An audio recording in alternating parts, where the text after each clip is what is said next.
crois que c'est la première fois que vous me voyez tourner avec les cheveux attachés. Enfin attachés, ça part un peu en sucette mais ouais, je crois que c'est la première fois. Bonjour tout le monde, aujourd'hui on se retrouve pour un book haul. Ma foi assez petit comparé à celui d'avril, parce que là ce sont mes achats de février et mars. Juste après je vais vous tourner le book haul d'avril, parce que oui on est le 26 avril. Je tourne mon février-mars fin avril, tout à fait normal. Et celui d'avril c'est pas la même, c'est un petit peu le calme avant la tempête on va dire, parce que là j'ai quoi? Je crois que j'ai 11 livres, celui d'avril je crois que j'en ai 34. Un truc comme ça. Comme d'habitude, je vous mets les liens Amazon en partie plus d'informations pour que vous ayez les infos désirées. Après, vous achetez chez qui vous voulez. Je commence avec un service presse un peu particulier. C'est un bullet journal. Donc comment bien bujoter. Mon premier bujot déjà illustré. Donc c'est l'autrice qui me l'a fait parvenir. J'ai toujours voulu tester le bullet journal. Sauf que ça m'a toujours... comment dire? Merci Shadow. Il t'abuse, je suis en train de tourner. Ça m'a toujours fait peur et découragé parce qu'en fait il y a tellement de possibilités dans le bullet journal et il y a aussi tellement d'idées, tellement d'inspiration que moi ça me fait l'effet inverse, ça m'inspire pas du tout. Je sais pas si vous voyez ce que je veux dire. Moi je suis plutôt habituée au planeur et c'est vrai que j'ai jamais osé me lancer dans le bullet journal et du coup j'avais bien envie depuis un moment de tester ça. Donc je vais vous montrer un petit peu ce que c'est. C'est un petit peu le bullet journal pour les nuls ou pour les débutants. J'aime pas trop dire pour les nuls mais comme c'est une série connue voilà. En fait vous avez à l'intérieur 11 mois qui sont déjà décorés et à la fin vous avez de la place pour faire vous-même votre 12e mois. Le but de ce bullet journal, donc au début vous allez avoir un petit peu toutes les explications, les clés etc du bullet journal. Et à l'intérieur vous allez avoir plein d'exemples. Alors déjà le bullet journal est non daté, ça veut dire que vous allez pouvoir le commencer quand vous voulez. Donc à chaque mois vous avez une décoration et une mise en page différente. Vous allez avoir d'abord la vue mensuelle. Moi personnellement ce sont les vues que j'utilise le plus. Vous avez des petits trackers, différentes idées de trackers. Et après vous allez avoir différentes présentations de semaines, donc des vues hebdomadaires. Vous allez pouvoir tester voilà, ce qui vous convient le mieux. Moi je sais par exemple que...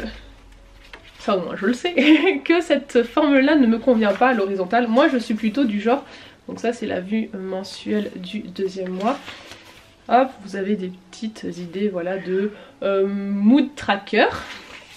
Voilà, moi ce sont plutôt ce genre de présentation, je suis désolée si vous entendez Shadow miauler. C'est plutôt ce genre de présentation moi qui me convient, puis j'adore la déco. Alors l'avantage de ce bullet journal c'est que certes c'est fait pour vous apprendre un peu le bullet journal, mais vous pouvez vous en servir même sans rien faire dedans parce que vu qu'il est déjà tout fait, vous n'avez plus qu'à remplir les dates et voilà vous avez votre bullet journal, votre agenda déjà de fait. J'adore ce mois-ci. Je le trouve mais trop beau. Celui-là aussi le tropical il est trop beau. Vous voyez il est déjà tellement bien décoré que vous pouvez vous en servir d'agenda classique tout en testant différentes mises en page. Il y a même des recettes. Là c'est une recette mousse au chocolat noir. Il est vraiment super bien fait et donc à la fin, je vais pas vous montrer tout, hein, je vais pas tout... Oh, j'adore. Vous voyez on a des petites décos comme ça. Il est trop beau. Et donc à la fin vous avez des pages blanches pour tester vous-même votre 12e mois, faire vos petits essais. Un petit bilan de l'année et sur son blog elle vous donne aussi des idées, des conseils, donc je vous invite vraiment à aller voir ça. Vous pouvez trouver donc ce bullet journal que sur Amazon je crois. Je vous mettrai bien sûr le lien, je vous mettrai aussi le lien de son blog pour aller jeter un petit coup d'œil. Je vous ai publié sur Instagram et vous l'avez aussi en partie plus d'informations sous mes vidéos, ma wishlist de livres Amazon. C'est pas pour que vous m'offriez des livres, c'est juste que si jamais vous vous séparez de certains titres, pensez à moi pour que je puisse vous les racheter, enfin peut-être vous les racheter parce que vous savez que j'ai tendance à privilégier l'occasion. Du coup j'ai Rose qui m'a proposé Le fabricant de poupées de Cracovie de R.M. Romero aux éditions Gallimard Jeunesse.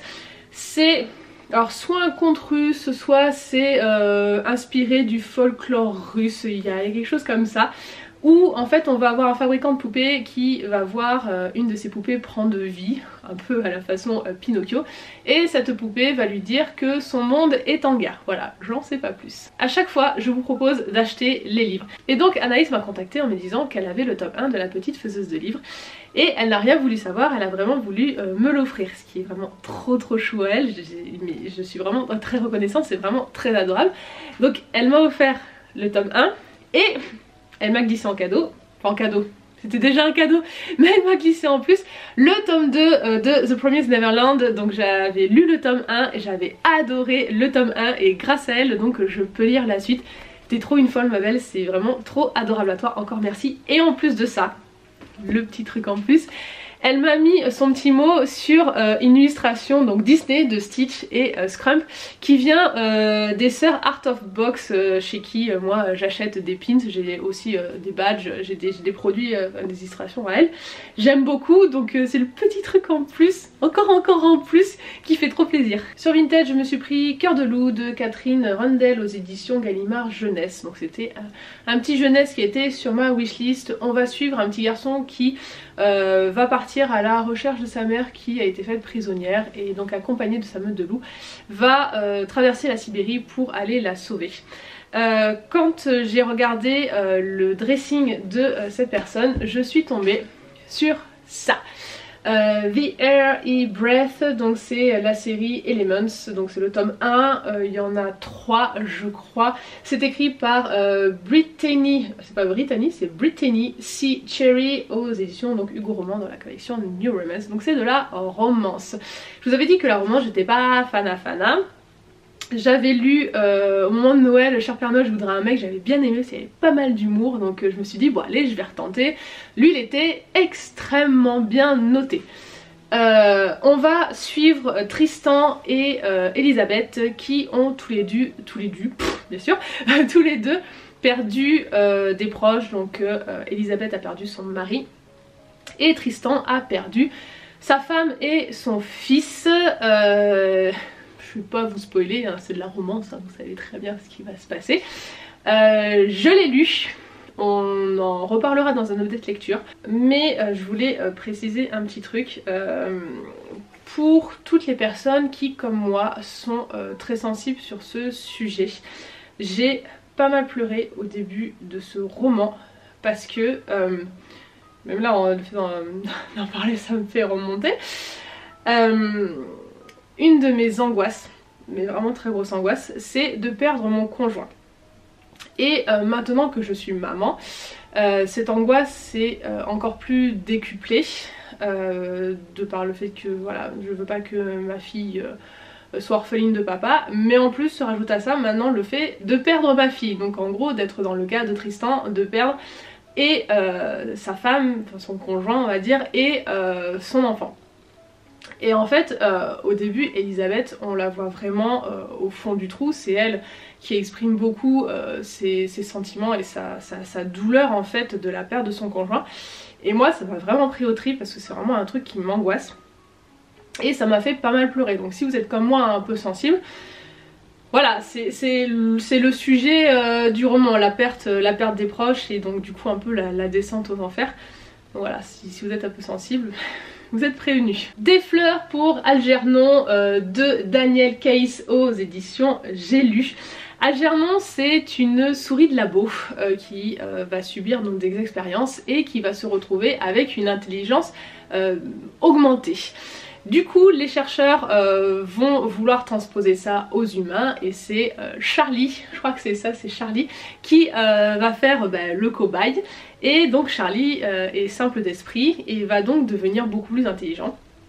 Sauf qu'un jour on va se rendre compte qu'Algernon, oula je fais hyper mon bouquin, Algernon la souris va avoir son intelligence qui va en fait décliner. Voilà, j'avais perdu le mot. L'intelligence d'Algernon va décliner et du coup ça va être le même cas pour Charlie. Des fleurs pour Algernon c'est vraiment un classique de la science-fiction.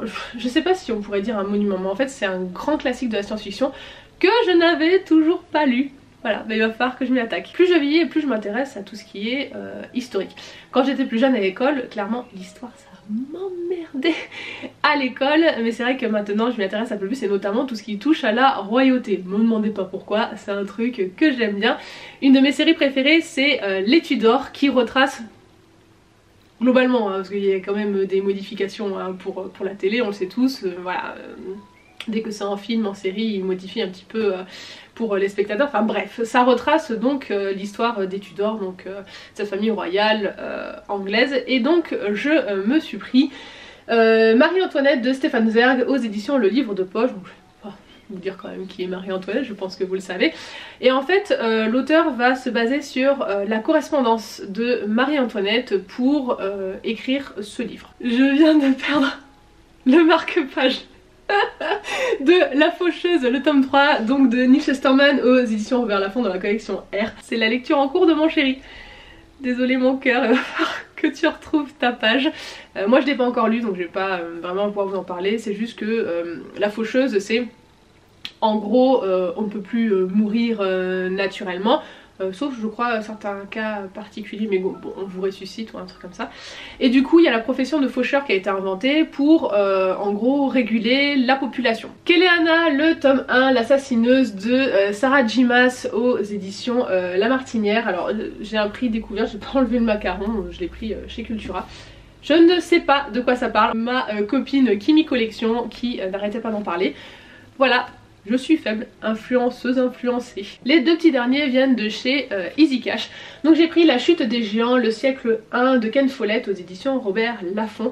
Je sais pas trop combien il y en a, c'était surtout l'occasion de découvrir Ken Follett qui est un auteur plutôt spécialisé dans tout ce qui est historique. Ah, on en revient à ce qui est historique. Sauf que là c'est pas de la royauté, ça se passe pendant la Première Guerre mondiale je crois.